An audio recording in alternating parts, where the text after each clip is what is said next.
Bapak Ibu Saudara yang dikasihi Tuhan, Shalom. hari ini kita bersyukur kepada Tuhan untuk segala kasih, untuk segala kuasa, untuk segala anugerah Tuhan yang senantiasa melimpah bagi kehidupan kita. Mari Bapak Ibu, kita menyiapkan setiap hati kita, kehidupan kita, untuk kita boleh datang, menyembah, dan memuji nama Dia. Sebab Dia Allah yang kudus, Allah yang layak terima segala pujian dan sembah kita.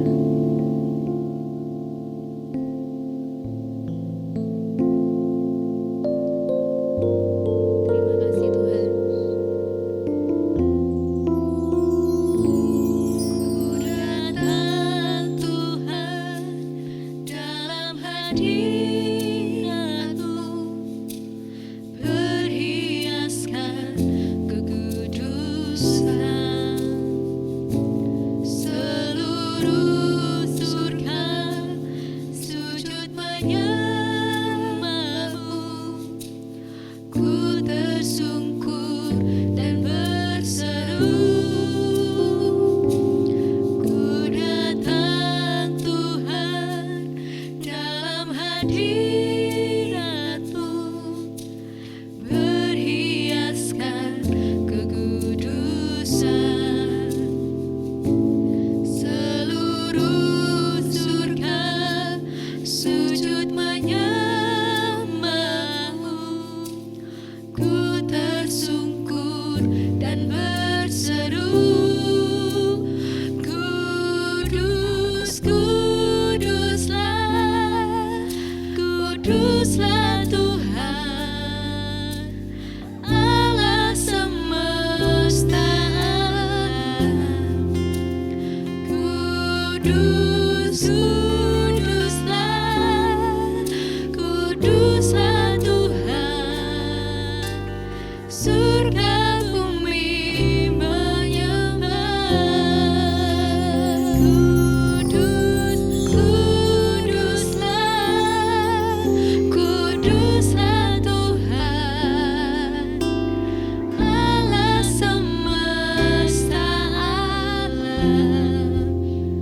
Kudus, kuduslah, kuduslah Tuhan, surga bumi menyembah.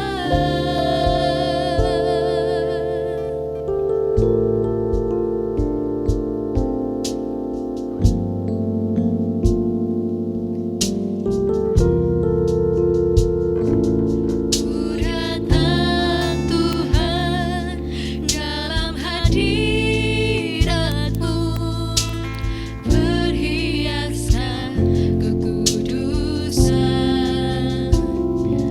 Seluruh surga sujud menyembah-Mu.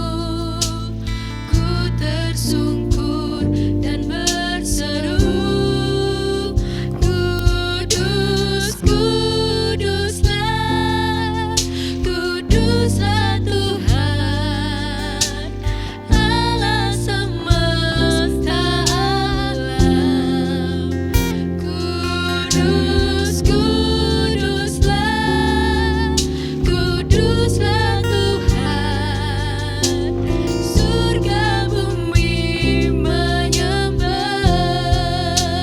Kudus, kuduslah, kuduslah Tuhan, Allah semesta alam. Kudus, kuduslah, kuduslah Tuhan, surga bumi menyembah.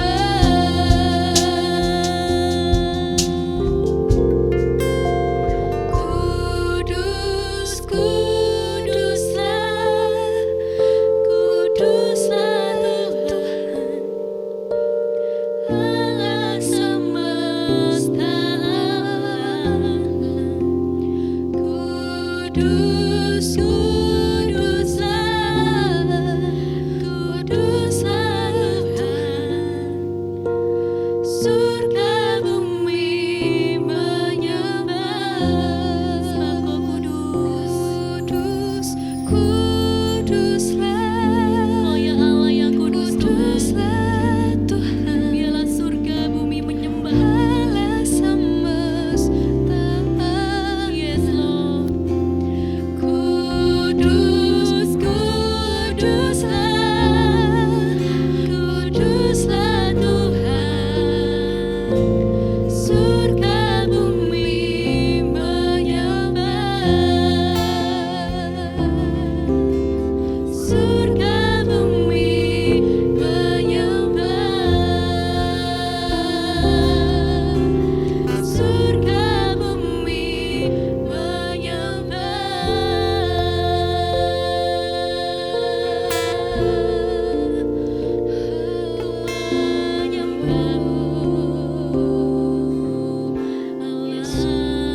Segala pujian dan sembah kami.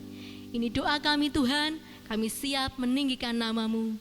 Di dalam nama Tuhan Yesus, kami sudah bersyukur dan berdoa. Haleluya, amin. Kita akan pujikan nama Tuhan, sebab Dialah yang layak terima segala pujian, hormat dan kemuliaan sampai selama-lamanya. Haleluya.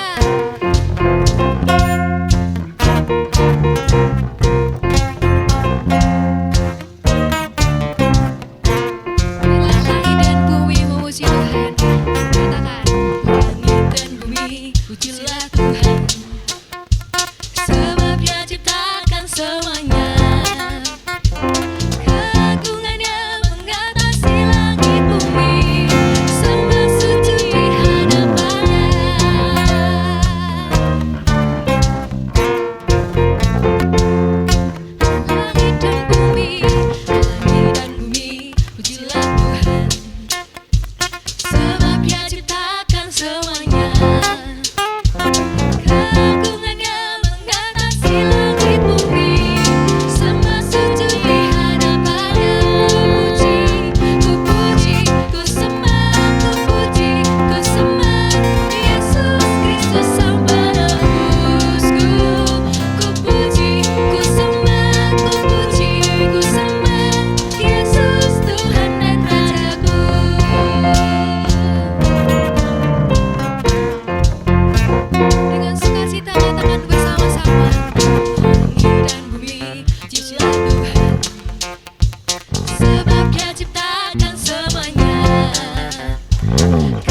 Pagi hari ini Bapak Ibu Saudara, mari kita siapkan hati kita untuk merenungkan kebenaran firman Tuhan. Dan pagi hari ini, mari biarlah setiap hati kita mau katakan bersama-sama bahwa kita mengasihi Tuhan Yesus. Aku sangat mengasihi Engkau Tuhan, lebih dari apapun di dunia ini, melebihi dari siapapun di dunia ini. Dan biarlah setiap hati kami boleh tertuju dan fokus hanya padamu Tuhan.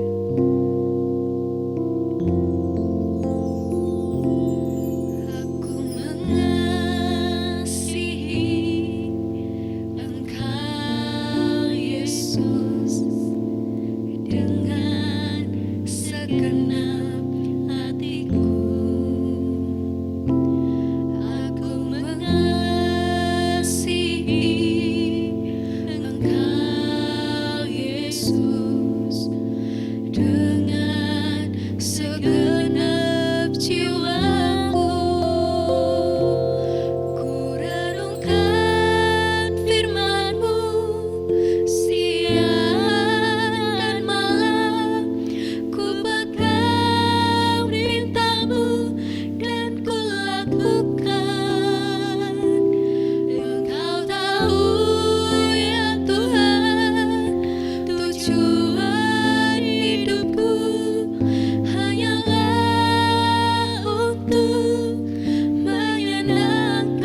Shalom Bapak Ibu, puji Tuhan.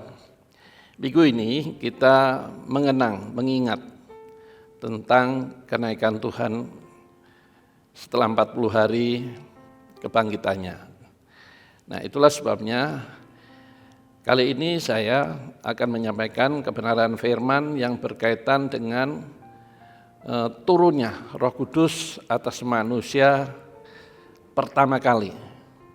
Ya, setelah kenaikan, Tuhan ngomong sama murid-muridnya, tunggu di loteng Yerusalem, berdoa.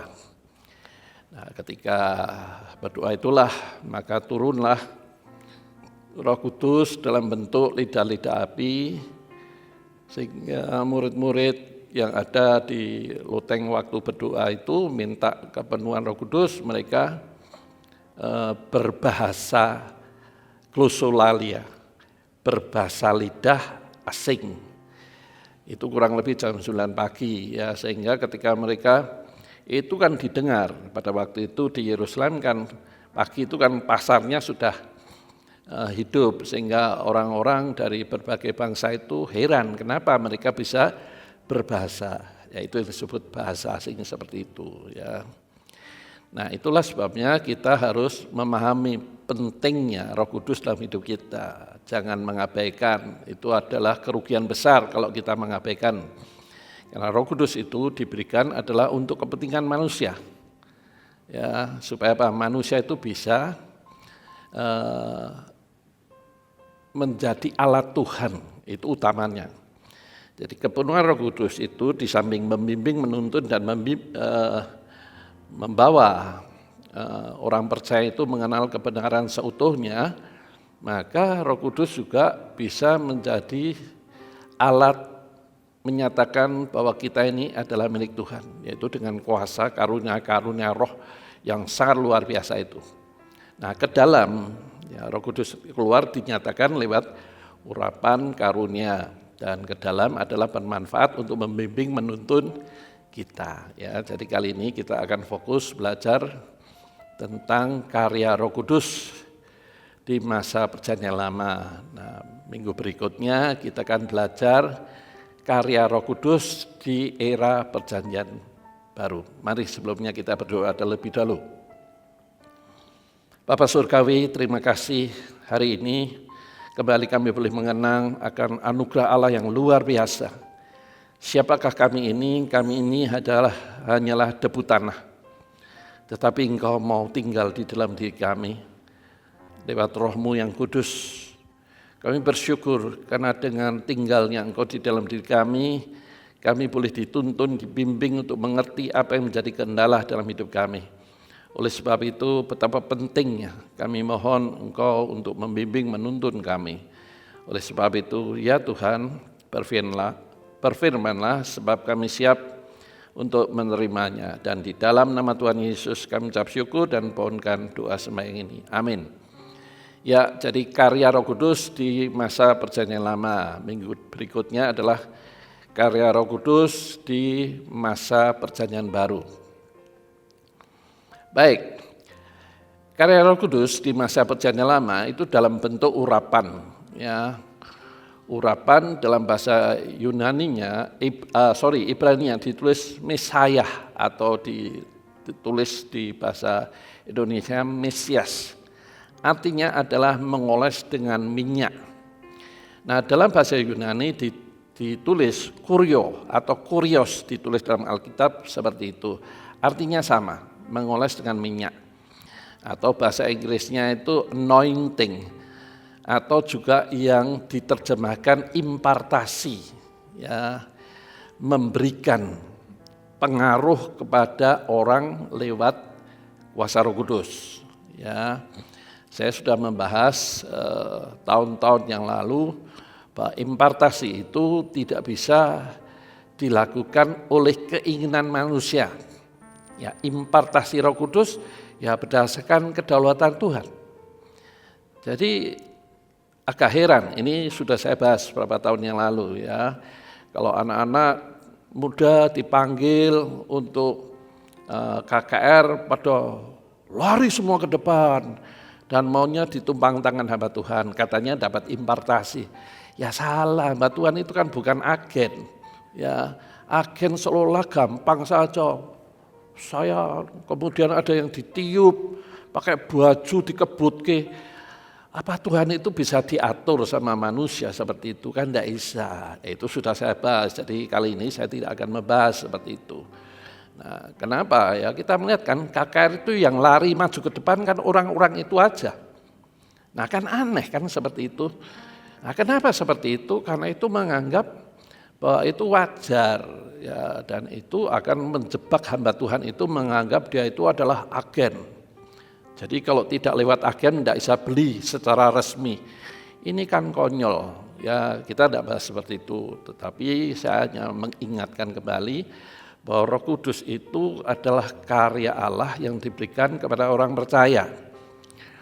Nah, urapan merupakan gambaran Tuhan memberikan kuasa, kasih dan karunia kepada seseorang yang dipakai jadi alatnya, yang mengimpartasi kuasanya lewat karya Roh Kudus. Nah, kita melihat dari sisi perjanjian lama dulu. Karena ada perbedaan cukup penting yang harus kita pelajari atau pahami tentang hal ini ya. Nah, urapan di masa perjanjian lama itu adalah tujuan utamanya supaya umatnya yang dipilih dipanggil itu menyadari bahwa dia itu abdi. Abdi itu hamba. Bahasa Yunani dolos, bahasa Jawane kacung. Jadi kalau kita ini kacungnya Tuhan, apa sih yang dibanggakan? Kalau kitanya kacungnya Tuhan itu mosok kita bangga merasa menjadi agennya.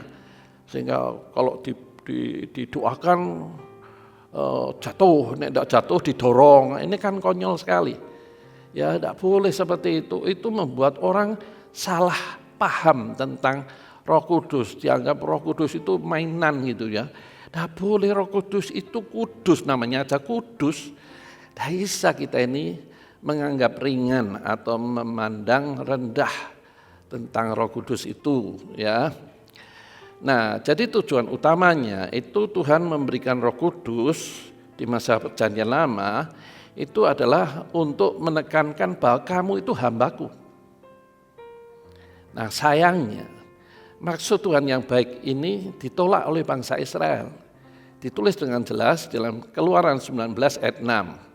Ya, Tuhan memilih bangsa Israel adalah untuk jadi imam. Imam itu adalah melayani tuannya. Nah, tuannya itu siapa? Tuhan. Ya, Yehova. Ya, kalau orang Israel tidak berani ngomong nyebut Yehova, tapi Adonai atau Tuhan yang mulia. Nah, sekarang di Indonesia muncul ini orang menganggap Tuhan Yahweh itu ngomong Yahweh seenaknya sendiri. Ini kan tidak menghargai ya. Tuhan itu Tuhan yang agung, yang mulia, yang kudus. Sehingga bangsa Israel yang tahu itu aja manggilnya Adonai. Kalau di sini Yahweh itu kan tidak tahu siapa yang sedang dipanggil-panggil itu. Nah, anehnya apa? Katanya Tuhan punya nama. Kalau Tuhan punya nama, harus memanggilnya apa? Harus Yahweh. Kalau orang Inggris kan manggilnya apa? Yahweh juga, bingung toh. Nah, terus orang China, orang Tiongkok manggilnya apa? Sangti, Tien. Apa salah nyebut itu? Kan sesuai dengan bahasanya masing-masing. Kan yang penting Tuhan itu tahu. Tidak, harus nama Yahweh. Lalu bagaimana dengan penginjilan di negara Islam yang sedang musuhan dengan Israel, orang Yahudi? Kalau harus pakai nama Yahweh, ditanyai Yahweh itu apa? Tuhan. Itu bahasa apa? Yahudi. Wah, jangan sampai aku menyembah Tuhannya musuhku. Kan payah kan, sehingga penginjilan gagal. Nah, ini kan aneh-anehnya. Ya, orang yang ingin mengajarkan ajaran yang tidak masuk akal dengan memaksakan. Aneh gitu. Ya, itulah sebabnya saya akan menerangkan, mengingatkan ini tentang itu.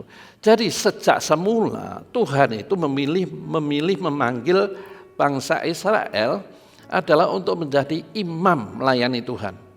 Dan itu ditekankan lagi dalam Perjanjian Baru dalam 1 Petrus 2 ayat 9. Kamulah bangsa terpilih, imamat yang rajani untuk melakukan perbuatan yang besar. Jadi tujuan dipilih adalah untuk melakukan perbuatan yang besar atau hidup jadi berkat atau hidup berdampak supaya orang tahu bahwa kita ini betul-betul menyembah Allah yang benar dan hidup. Apa wujudnya? Urapannya kelihatan bisa dirasakan, ya. Nah, tetapi dalam masa Perjanjian Lama itu urapan itu dalam bentuk minyak aja membuatnya harus spesial, ya, tidak boleh sembarangan memakai.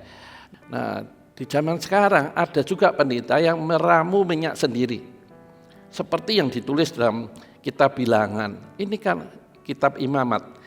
Ini kan ngawur. Apa sih tujuannya? Kelihatannya urapannya lebih mandi. Ya tidak bisa.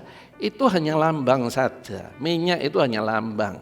Ya, memang dalam Perjanjian Baru juga ditulis dalam Yakobus pasal 5 itu ayat 14 ya, supaya penatua itu mengoleskan minyak.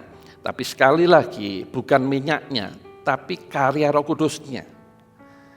Jadi tidak bisa kita itu punya minyak yang bikin sendiri sesuai persis dengan Alkitab merasa paling mandi gitu, ya, sekti gitu.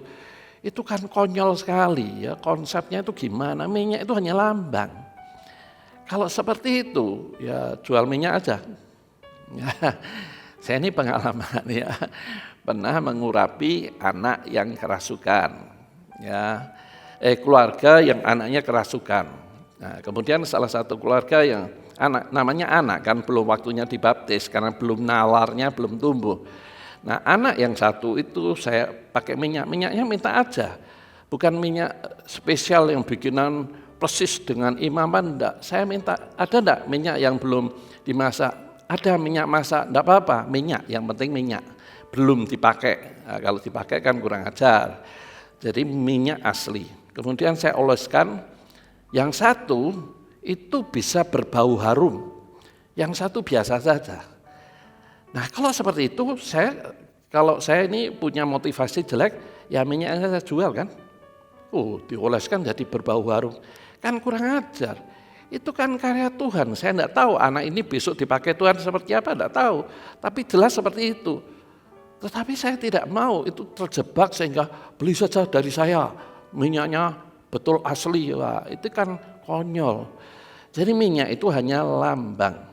Nah, pada waktu itu tentunya bisa mengolesi dari benda-benda di dalam bait Allah. Kemudian supaya menerima sukacita.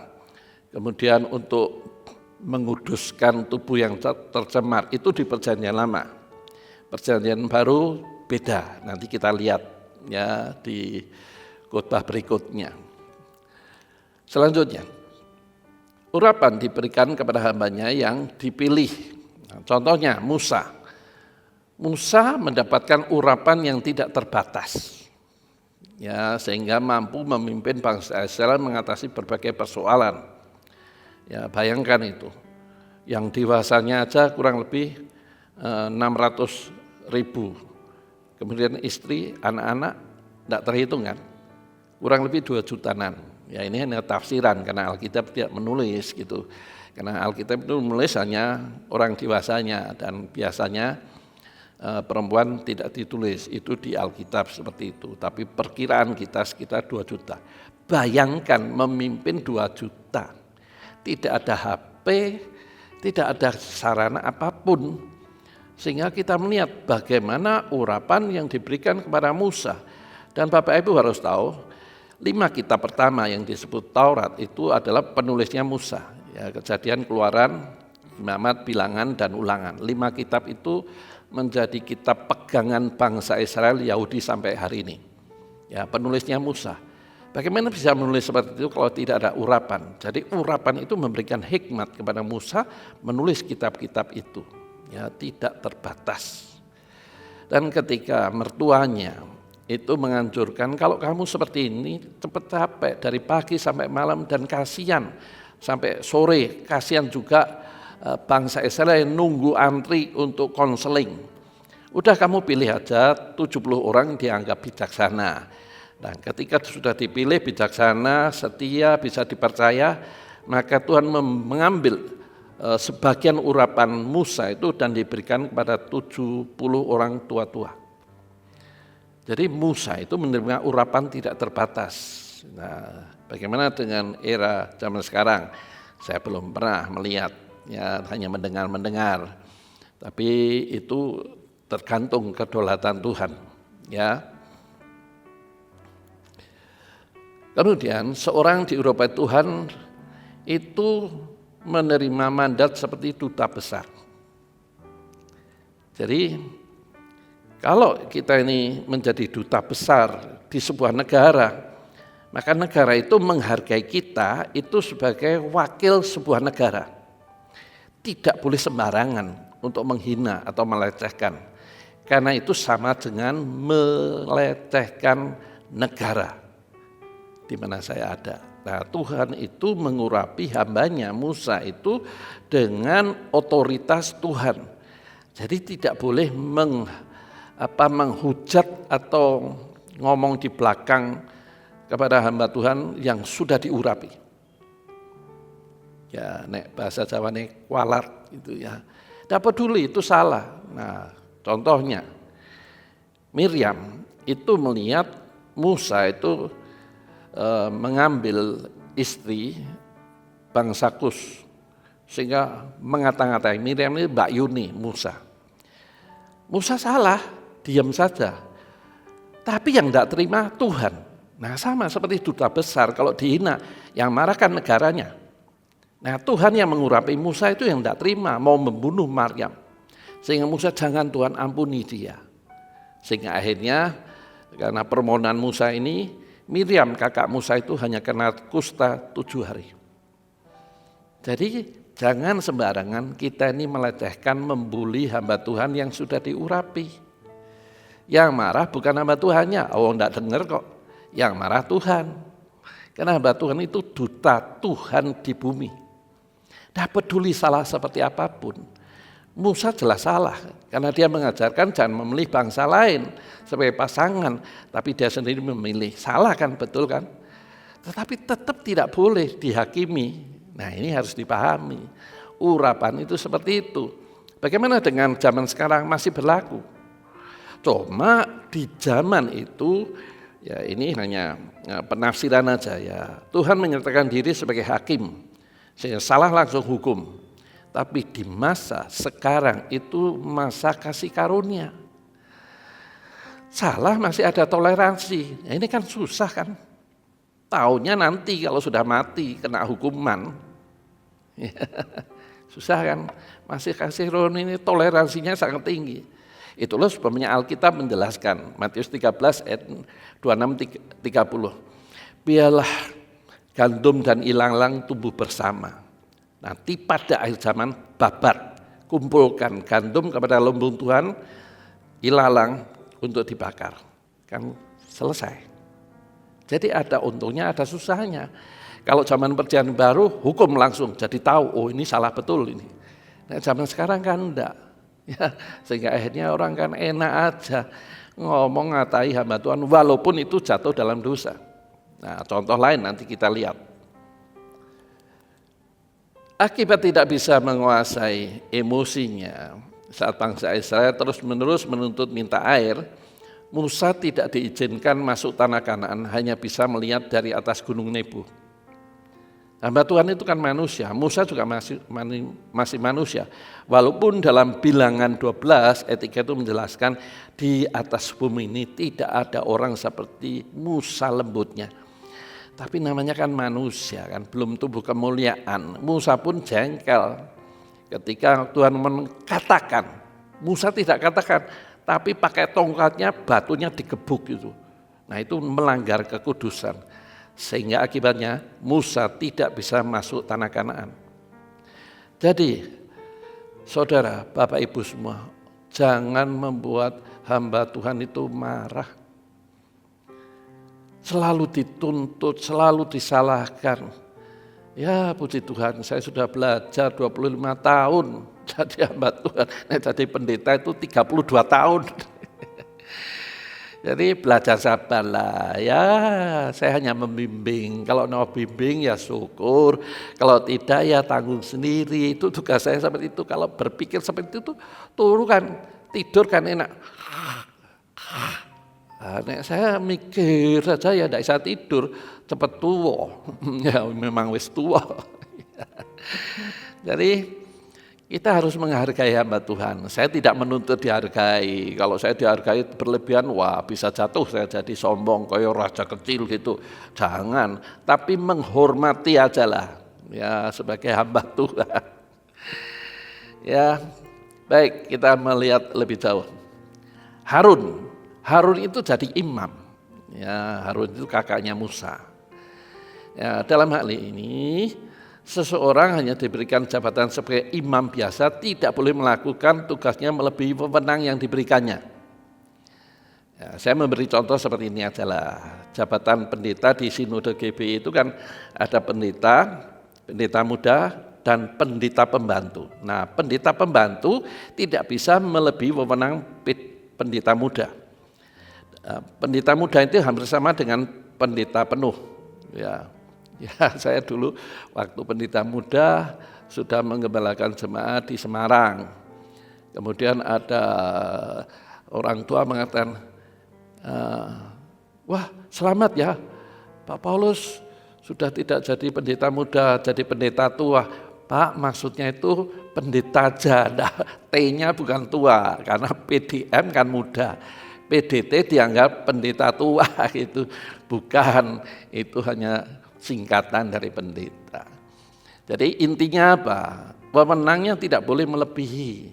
Ya, PDP itu tidak boleh memberkati pernikahan. Kalau ikut membaptis boleh, sakramen baptisan boleh, tapi pernikahan tidak boleh. Ya, kalau perjamuan suci masih boleh. Kenapa? Karena kalau dia menginjil di tempat yang jauh dari kota kan susah kan, sehingga dia boleh. Tetapi pendeta muda itu hampir semuanya boleh, apalagi pendeta penuh, ya itu boleh. Nah di Perjanjian Lama itu juga ada batasannya. Harun itu Harun itu adalah iman yang diangkat, orang Lewi yang diangkat Tuhan dan diurapi. Nah perhatikan, anaknya namanya Nadab dan Abihu itu kurang ajar. Saya juga bisa, saya juga orang Lewi. Sehingga dia mempersembahkan api-apian. Akibatnya apa? Dia mati bersama keluarganya. Jadi dampak kesalahan kepala keluarga yang salah itu memberi pengaruh pada istri dan anak-anaknya. Ikut mati semua. Jelas kan ayatnya, ditulis dalam Imamat 10 ayat 1 dan 2. Meremehkan wewenangnya. Tidak boleh sembarangan seperti itu. Harus tahu diri batasannya. Ya, nanti kita lihat contoh yang lain. Contoh yang lain. Ya, setelah masa pimpinan Yosua berakhir dan 70 tahun kemudian semua bangsa Israel tidak hidup dalam ketatan. Jadi setelah Yosua membawa bangsa Israel masuk tanah perjanjian, meninggal dan tua-tua yang generasinya Yosua meninggal semua, 70 tahun kemudian bangsa Israel itu ikut kepercayaan bangsa-bangsa di sekitarnya. Menyedihkan. Nah, tetapi karena Tuhan itu kan konsisten, ya memanggil, memilih, maka Tuhan mengutus hakim-hakim. Jadi setelah zamannya Musa, Yosua, maka masuklah zamannya hakim-hakim. Nah, tujuannya sama, untuk membina, membimbing umat pilihan Allah itu hidup sesuai dengan firman, ya taat gitu. Maka di dalam Gideon, hakim-hakim pasal 6 dan 8 itu ditulis Gideon dipilih menjadi hakim, ya, disertai urapan hikmat dan kuasa.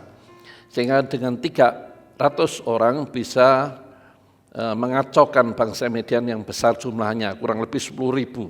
Ya, kurang lebih 10.000 itu hanya dengan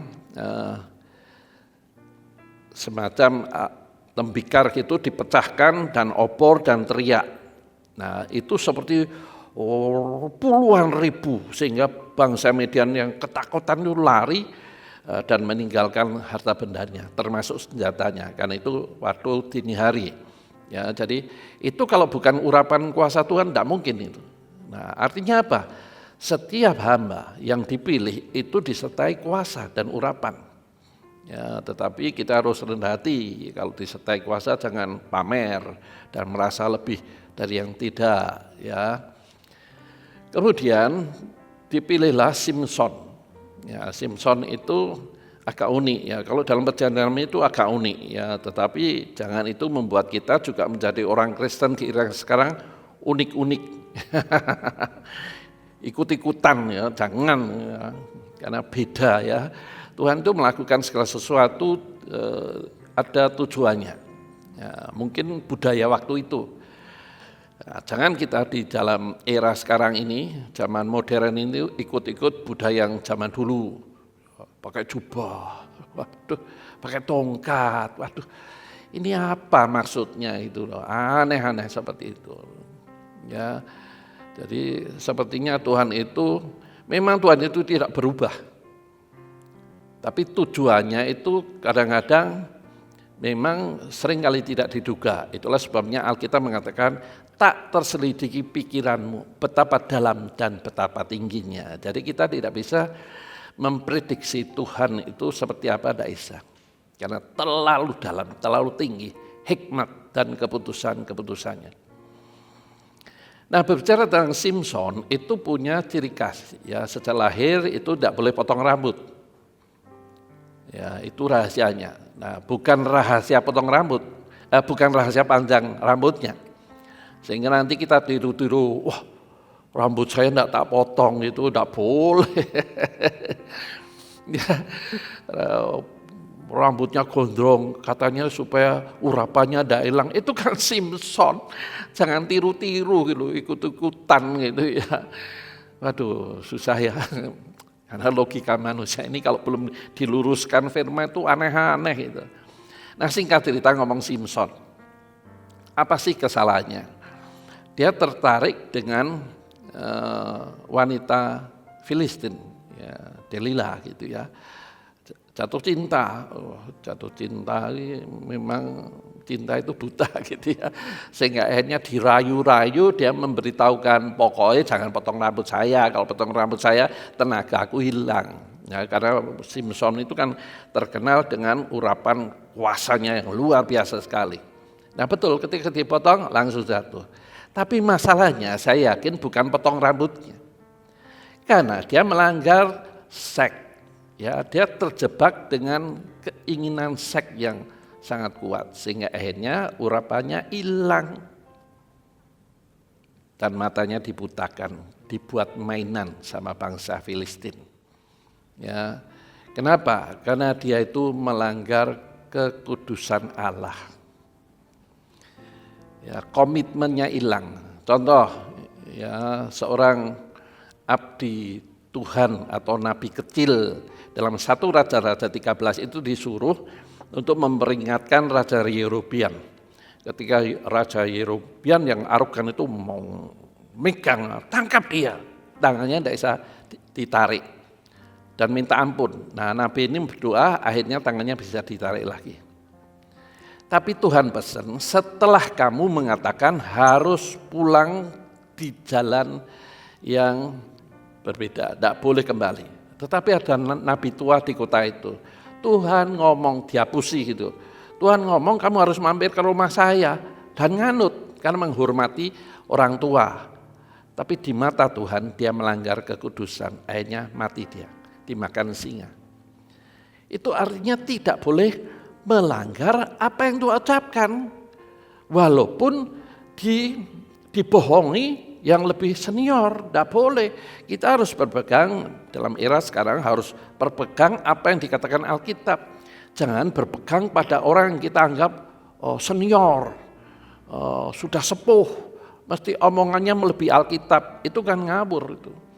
Tidak boleh. Jadi intinya baik Simson maupun Nabi Abdi Allah yang di 1 Raja-Raja 13 itu intinya dia mengabaikan pesan Tuhan. Jadi betapa susahnya sebetulnya hidup di era Perjanjian Lama itu.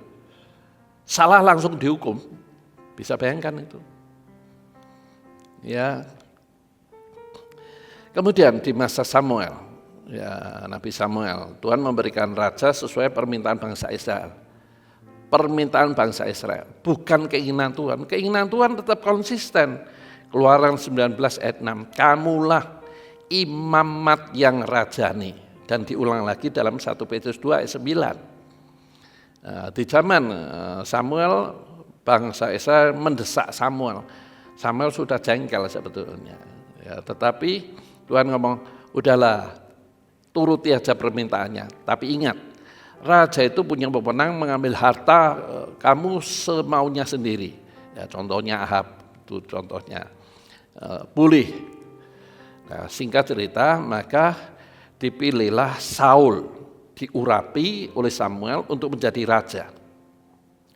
Nah sayang sekali Saul sebagai raja ini dia itu tidak hormat pada Tuhan, sehingga ketika menghadapi musuh makin mendekat, belum membawa korban persembahan karena Samuelnya tidak datang-datang, maka Saul membawa korban persembahan sendiri, dan itu salah. Akibatnya apa? Saul tidak lagi menjadi raja, di mata Tuhan hilang, dan Tuhan memilih Daud yang masih muda, sekitar 17 tahun. Samuel disuruh mengurapi Daud. Tetapi Daud dalam pertumbuhan rohaninya dikejar-kejar oleh Saul, mau dibunuh karena jealous, iri, dengki. Karena gadis-gadis, cewek-cewek ngomong, Saul membunuh beribu-ribu, Daud berlaksa-laksa puluhan ribu. Saul kan jengkel kan, mendidih di hati, maka berusaha untuk membunuh si Daudnya. Nah, ketika dalam pelarian dikejar Saul itu ada 2 kesempatan Daud bisa membunuh Saul, tapi tidak dilakukan. Kenapa? Karena Daud menghormati Tuhan yang mengurapi Saul, walaupun jelas Saul salah. Sama seperti Miriam, tahu Musa itu salah, tapi Miriam tidak menghormati Tuhan yang mengurapi Musa. Sehingga akhirnya Miriam mau dibunuh sama Tuhan. Tapi karena permintaan Musa, maka Miriam hanya kena kusta selama 7 hari. Jadi kita tahu ya, orang diurapi itu sama seperti duta besar. Tidak boleh diremehkan, tidak boleh dilecehkan. Ya, walaupun salah. Nah, kalau kita membaca perjalanan raja-raja, raja-raja itu kan ya baca aja lah kitab Raja-Raja 1, 2. Kalau Tawarik itu hanya diulang aja. Nah, di sana kita membaca ada raja-raja yang tidak taat, ada raja yang taat. Yang tidak taat itu maka Tuhan akan membuka pagarnya, sehingga musuh atau raja sekitar itu bisa masuk. Walaupun kerajaan itu kecil, bisa menaklukkan kerajaan Israel yang lebih besar. Kenapa? Karena pagar pelindungan dibuka. Tapi sebaliknya raja-raja yang betul hidupnya saleh, setia, tekun, dan taat, maka Tuhan membentengi. Sehingga raja-raja itu takut, ada kegentaran. Mereka takut, karena takut mereka membawa upeti. Jadi kalau kita aplikasikan dengan kehidupan sekarang, sama sebetulnya. Tuhan menyayangi umatnya yang sudah diurapi. Karena urapi itu bercerita tentang impartasi roh. Zaman dulu roh itu hanya nempel, sewaktu-waktu bisa diambil. Zaman sekarang roh itu nempel dalam hidup kita. Sehingga Alkitab mengatakan, 1 Korintus 3:16 itu. Tidakkah kau tahu bahwa kamu itu bait Allah, tempat tinggal roh Allah. Itulah sebabnya saya seringkali kan nyindir. Kalau tahu ini bait Allah, kenapa dirusak dengan nikotin? Jadi ngerti Tuhan enggak toh? Ngerti Alkitab enggak toh? Kalau ngomong, ini kan Tidak ada ditulis dalam Alkitab, jangan mengada-ngada dong. Ya, karena Alkitabnya kan jelas, bait Allah, tempat tinggal roh Allah. Masa tempat tinggal Allah dirusak. Ya, itu kan sama saja mengabaikan Tuhan yang menaruh rohnya di dalam diri kita. Nah, itu kita bahas minggu depan ya. Jadi kita melihat, kalau kita ini hidupnya benar dan kudus, maka hidup kita ini dipagari. Termasuk di masa pandemi COVID ini. Saya tidak nantang. Saya pun mengikuti anjuran pemerintah, vaksin 2 kali, sudah saya lakukan. Ya. Tapi saya tetap jaga jarak, pakai masker kemana saja. Kalau naik mobil dengan istri, semua pakai masker. Artinya saya akan menghargai pemerintah. Ya, tidak sembrono. Hanya kalau makan saja dibuka. Ya, kemana saja pegang apa saja, cuci tangan, jaga jarak.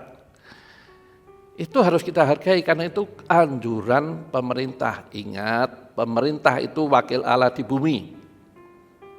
Ditulis dengan jelas dalam Roma 13 ayat 1 dan 2. Jadi kita harus menghormati pemerintah yang wakil Allah di bumi. Dengan cara apa? Menghormati aturannya.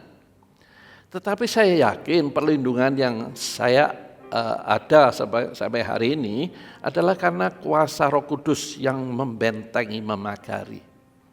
Ya, jadi jangan kita ini jadi paranoid gitu ya, sehingga takut gitu. Jangan dong. Kita akan tahu bahwa kota benteng perlindungan kita hanya Tuhan Allah kita di dalam nama Tuhan Yesus. Amin. Ya.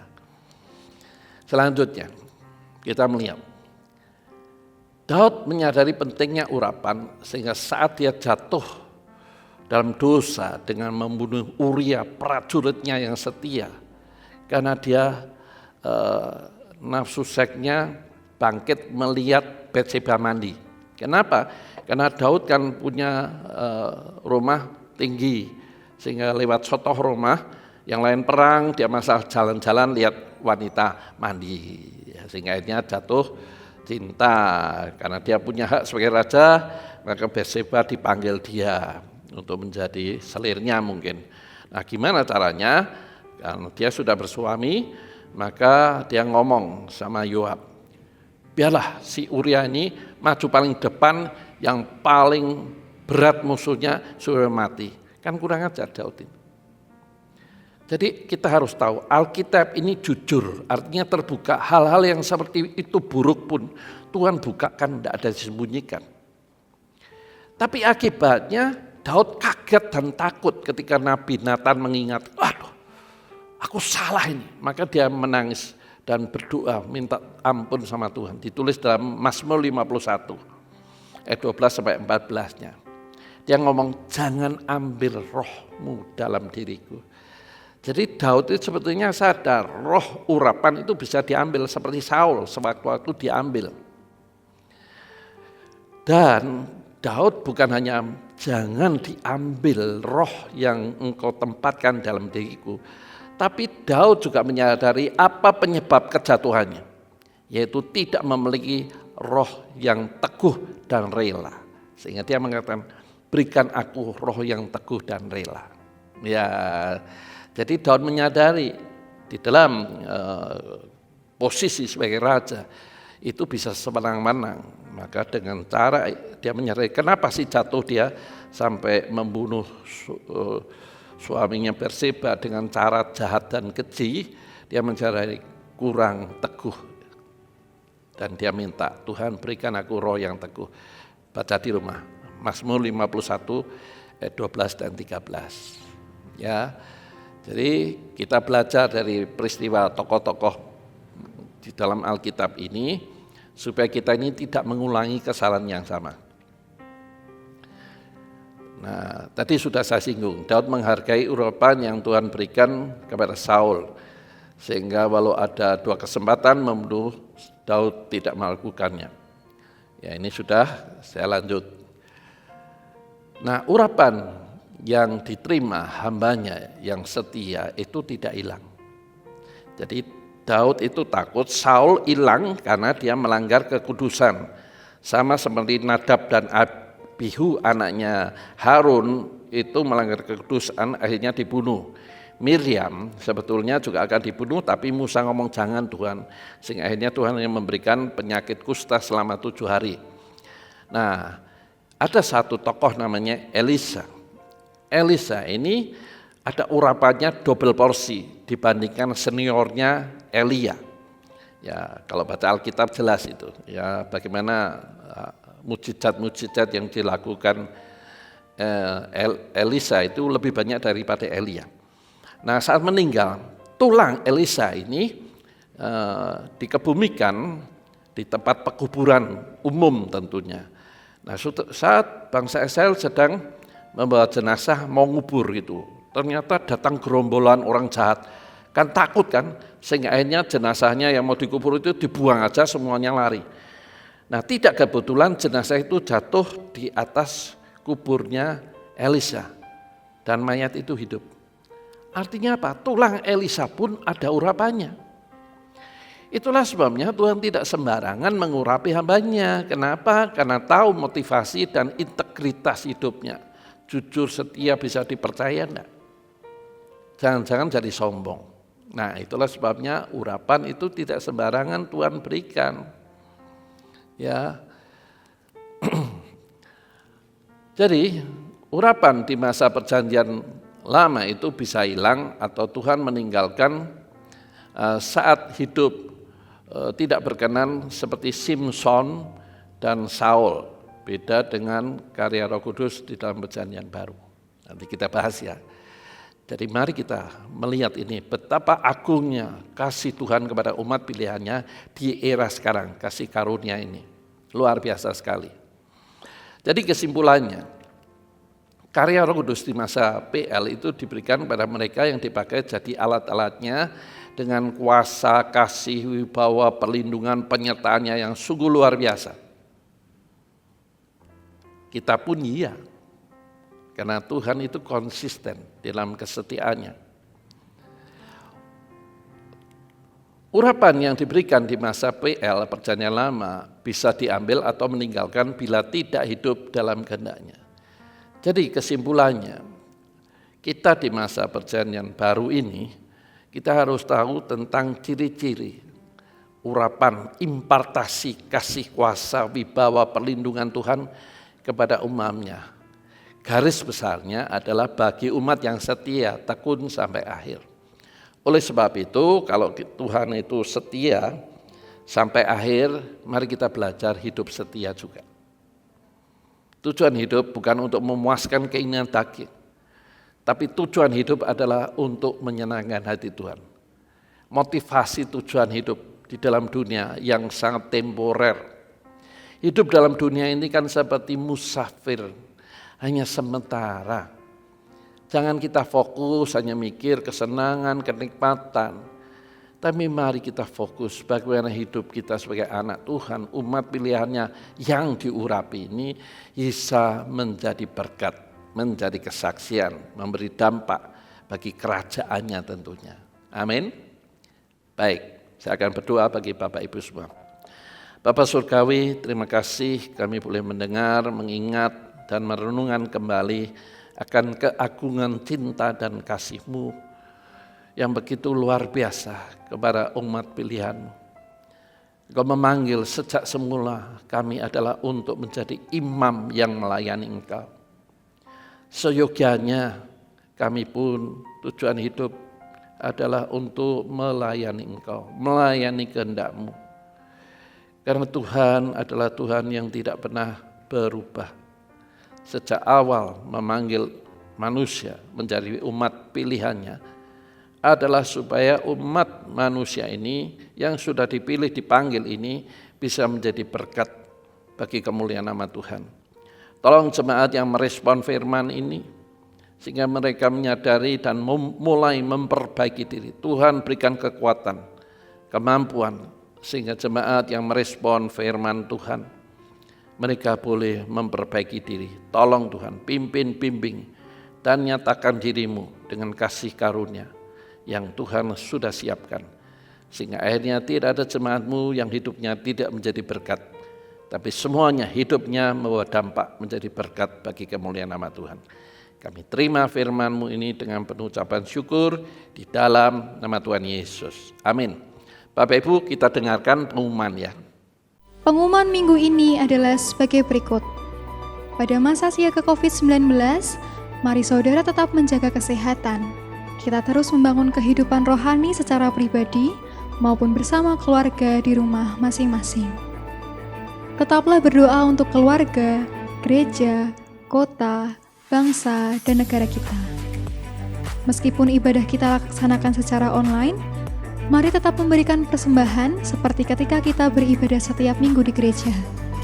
Persembahan dapat diserahkan kepada bendahara gereja, Bapak Yusak Hartono, melalui rekening atau dimasukkan ke kotak persembahan yang ada di gereja. Gereja buka setiap hari pukul 10 pagi sampai 3 sore. Demikian pengumuman minggu ini. Tuhan Yesus memberkati. Baik, saya akan mendoakan. Bapak Ibu, angkat hatimu, taruh di dalam dada, di atas dada begini ya. Saya mendoakan Bapak Ibu. Tuhan berkati jemaat-Mu yang sudah merespon firman-Mu, yang setia ikut berpartisipasi mendukung pekerjaan Tuhan di tempat ini, sehingga mereka mengirim donasinya, persembahan-persembahannya untuk pekerjaan di tempat ini. Kiranya Tuhan memberkati mereka.